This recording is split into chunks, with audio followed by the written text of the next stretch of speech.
35 మంది ప్రతినిధుల బృందం దేశవ్యాప్తంగా పర్యటనలు చేస్తోంది. బృహత్ అన్వేషి పేరిట ప్రాచీన భారతీయ సాంప్రదాయాలను, పవిత్ర పుణ్యక్షేత్రాలను ప్రజలకు తెలియజేసేందుకు కృషి చేస్తోంది.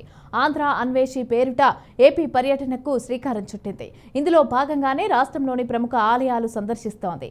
ఈ నేపథ్యంలో కాకినాడ రూరల్ భావనారాయణ స్వామివారిని దర్శించుకుంది. ఇక గోదావరి జిల్లాలోని అన్ని ప్రముఖ పుణ్యక్షేత్రాలు సందర్శించనున్నట్టుగా బృందం ప్రతినిధులు జయప్రాటూరి అలాగే అంకితా మిశ్రా వెల్లడించారు.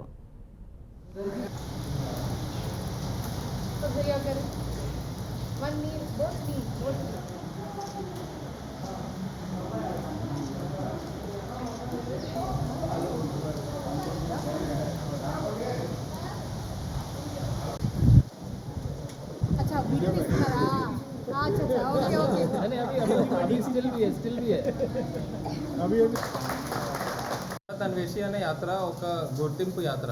It's a journey, inner journey and outer journey. Outer జర్నీలో మేము ఉన్న క్షేత్రాలన్నీ కవర్ చేస్తాం. ఏన్షియంట్ జ్యోతిర్లింగాలు చార్ధామ్ అందరికీ తెలుస్తాయి, కానీ మన భవనారాయణ గుడి లాంటి ఏన్షియంట్ టెంపుల్స్ గురించి చాలా మందికి తెలియదు. సో మా ఆంధ్ర చాప్టర్ ఉద్దేశం ఏంటంటే మన కాకినాడ, శ్రీకాకుళం, మన కోనసీమ క్షేత్రాల్లో ఉన్న వంటి గుడిలు చాలామందికి తెలియాలి.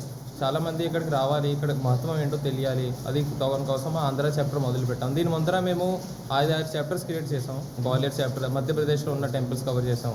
తర్వాత గోవా చాప్టర్, గోవా అందరూ వేరే పర్పస్ మీద వెళ్తారు, కానీ స్పిరిచువల్ కోసం కూడా చాలా లైట్ ఉంది అక్కడ, చాలా మంచి గుళ్ళు ఉన్నాయి. సో గోవా చాప్టర్ మేము కంప్లీట్ చేసాం. కర్ణాటక చాప్టర్ చేసినాం. మొన్న ఫిబ్రవరిలో కంప్లీటెడ్ చంబా చాప్టర్.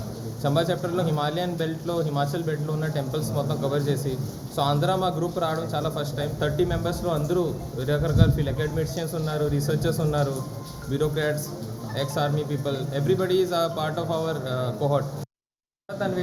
దానిలో అన్వేషి అంటే భారతదేశంలో ప్రాచీన దేవాలయాలు ఎక్కడెక్కడ ఉన్నాయి అనే దాన్ని అందరికీ చూపించడానికి అన్వేషి అనే ఒక ప్రోగ్రాం మొదలుపెట్టి దానిలో రకరకాల చోట్లకి తీసుకెళ్ళి ఆ ప్రదేశంలో ఉన్నటువంటి పురాతన దేవాలయాలన్నింటినీ, వాటి ప్రాముఖ్యత ఏంటి, స్థల పురాణం ఏంటి, అక్కడ ఉన్న మందిరం ఎందుకు అలా వచ్చింది, దాని ఆర్కిటెక్చర్ ఎలా ఉంటుంది, ఎందుకు ఉంటుంది, ఇలాంటి విషయాలన్నింటినీ తెలియజేస్తూ యాత్ర కొనసాగిస్తారనమాట.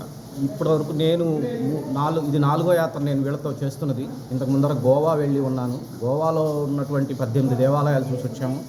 తర్వాత గ్వాలియర్లో ఉన్నటువంటి చుట్టుపక్కల ఉన్నటువంటి దేవాలయాలు, చంబా హిమాచల్ ప్రదేశ్లో ఉన్నటువంటి దేవాలయాలు చూడగా ఇది 4వది.